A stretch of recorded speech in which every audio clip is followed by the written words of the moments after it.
Perkenalkan, nama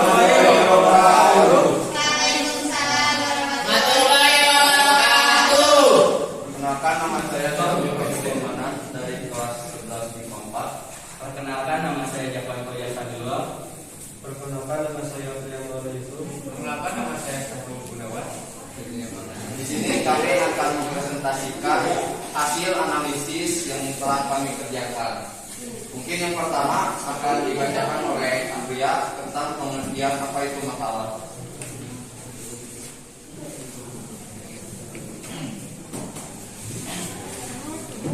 Baiklah, di sini saya akan menjelaskan pengertian makalah. Makalah saya tuliskan berisi permasalahan yang ditulis secara tarikan serta melalui pemikiran analisis yang dilakukan objektif. Tujuan makalah adalah sebagai bentuk pemaparan terhadap kegiatan topik perguruan tinggi khususnya jaringan sarjana. Mahasiswa dilatih untuk menghasilkan karya ilmiah seperti makalah, laporan, praktikum, dan skripsi.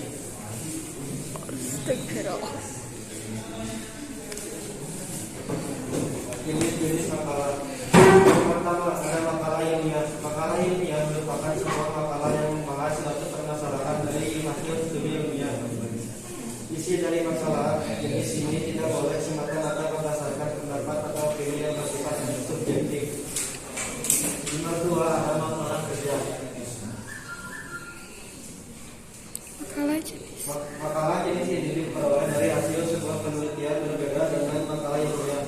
Makalah kerja kemungkinan si penulis untuk memberikan opini yang bersifat subjektif dari permasalahan yang dibahas.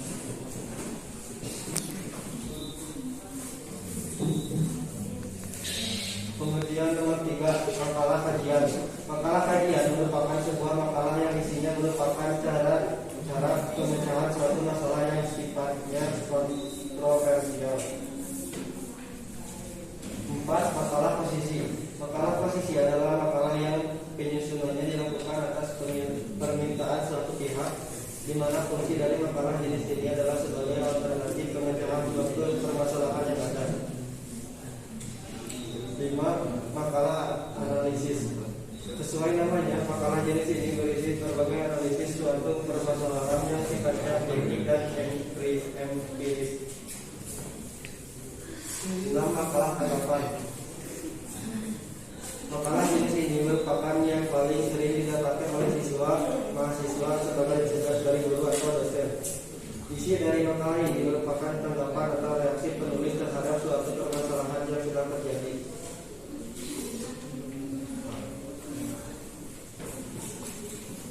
Baik, di sini saya akan melanjutkan untuk menjelaskan struktur makalah. Makalah mempunyai struktur yaitu yang pertama cover. Cover adalah sampul dari makalah yang membuat judul, logo, identitas, penulis serta tempat dan tahun terbit. Untuk bagian cover, sebaiknya penulisan menggunakan aturan data tengah header agar cover terlihat lebih rapi. Dan di gambar ada kata pengantar. Kata pengantar juga merupakan salah satu bagian yang harus ada di makalah. Sesuai namanya, fungsi dari kata pengantar adalah sebagai pengantar agar pembaca memiliki pandangan umum terhadap makalah yang kalian buat. Dan ada daftar isi. Daftar isi merupakan sebuah halaman yang membuat informasi halaman dari konten sebuah makalah. Untuk memudahkan pembaca dalam menemukan informasi tertentu, maka kalian harus memberikan keterangan halaman pada setiap bab maupun subbab di makalah kalian. Dan selanjutnya ada pendahuluan. Di bagian pendahuluan biasanya terdiri dari 3 subbab, yaitu latar belakang, rumusan masalah, dan tujuan. A. Latar belakang. Inti dari sebuah latar belakang adalah jawaban dari pertanyaan-pertanyaan yang mengarah pada pembuatan makalah tersebut. Seperti, mengapa kamu membuat topik tersebut? Untuk apa kamu melakukan penelitian tersebut? Apa yang membuatmu ingin menyelesaikan masalah tersebut? Latar belakang dia harus ditulis dengan jelas serta dan mudah dimengerti. Selain membuat jawaban dari sebuah pertanyaan, latar belakang juga harus membuat data-data atau fakta-fakta yang mendukung. Dan selanjutnya ada pembahasan atau isi. Pembahasan atau isi ini merupakan bagian paling penting dari sebuah makalah. bagian ini berisi uraian pokok dari permasalahan yang kalian bahas. Pembahasan di bagian isi ini harus sesuai dengan latar belakang, rumusan masalah, dan tujuan yang telah kalian buat sebelumnya.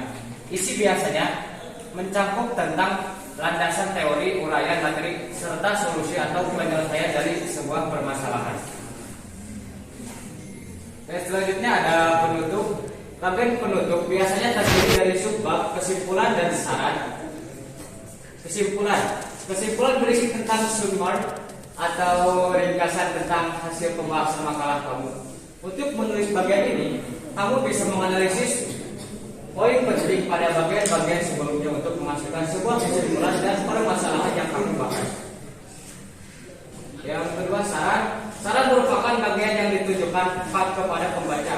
Saran dapat berisi harapan penulis akan makalah yang dibuat dapat bermanfaat dan diterapkan oleh pembaca. Jadi kesimpulannya, bagian ini berisi daftar referensi yang digunakan oleh penulis dalam membuat makalah.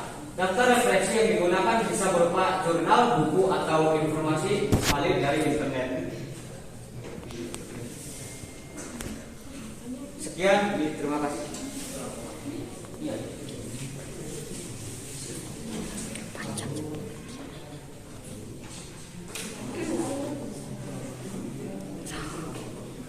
Kemudian ada langkah-langkah membuat makalah. Untuk langkah-langkah yang pertama itu kita harus tentukan tema atau topik pembahasannya. Lalu yang kedua, tentukan judul makalah. Jadi kita harus membuat judul makalah semenarik mungkin. Lalu yang ketiga, kumpulkan bahan referensi. Jadi kalian bisa mengumpulkan bahan referensi itu dari Google ataupun dari internet lainnya. Di sini saya akan melanjutkan pembahasan tentang bagaimana cara membuat makalah. Saya akan menjelaskan atau menganalisis dari cover.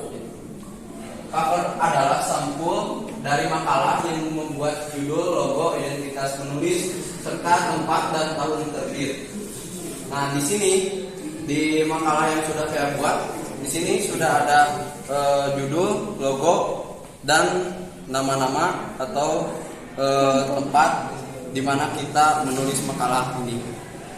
Kesalahannya adalah ini tidak memakai enter atau tidak memakai spasi ke bawah gitu. Lalu yang kedua, ada kata pengantar. Kata pengantar ini juga merupakan salah satu bagian yang harus ada di sebuah makalah. Sesuai namanya, fungsi dari kata pengantar adalah sebagai pengantar agar pembaca memiliki pandangan umum terhadap makalah yang kalian buat.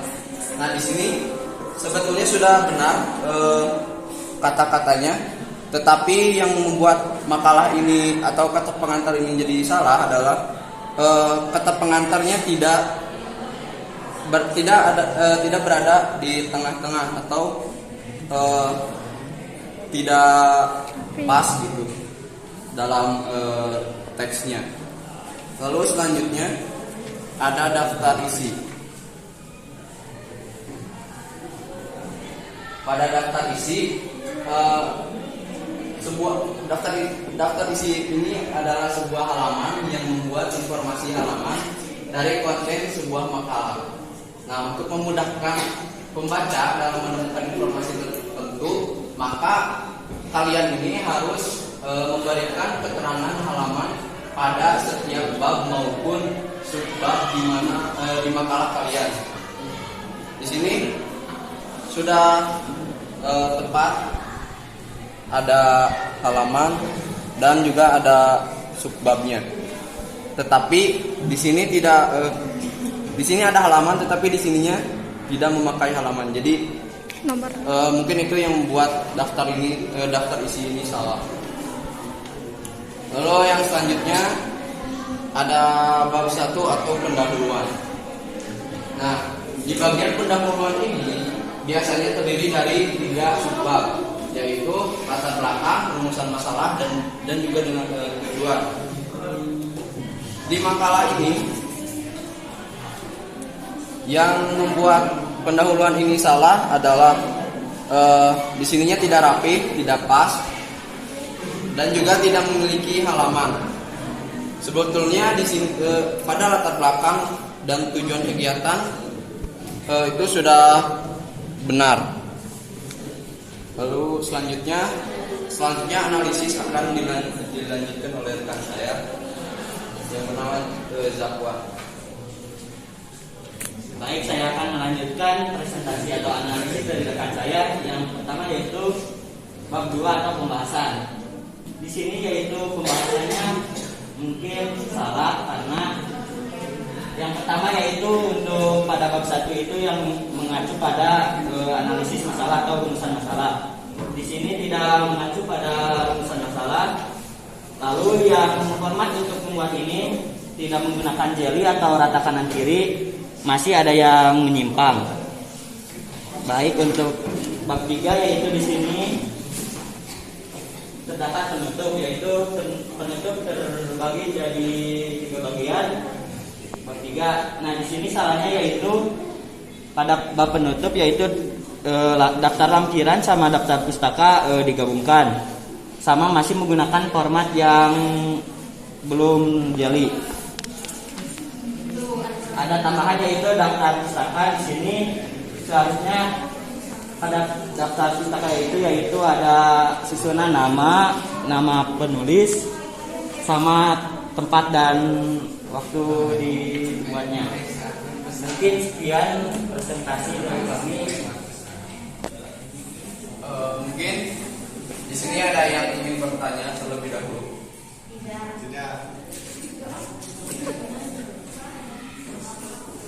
Ya, ya. Jadi kan dalam pendahuluan itu kan ada sebab yang terdiri dari latar belakang, rumusan masalah, sama tujuan. Nah, kalau misalnya rumusan masalah kita itu kan terdapat di dalam utama draft. Kayak misalkan ditaruhnya itu di latar belakang itu jadi sebuah latar. Nah, itu kan masuk rumusan masalah atau bukan? Ini jawab kan karena pada latar belakang tersebut yaitu mengacu pada inti judul yang kita buat. Jadi untuk rumusan masalah yaitu ada kolom bagiannya sendiri. Nah, untuk latar belakangnya yaitu cuma mengacu pada judul yang akan kita analisis. Maka untuk rumusan masalah yang ada di latar belakang itu termasuk salah. Apakah sudah paham? Dapat dipahami.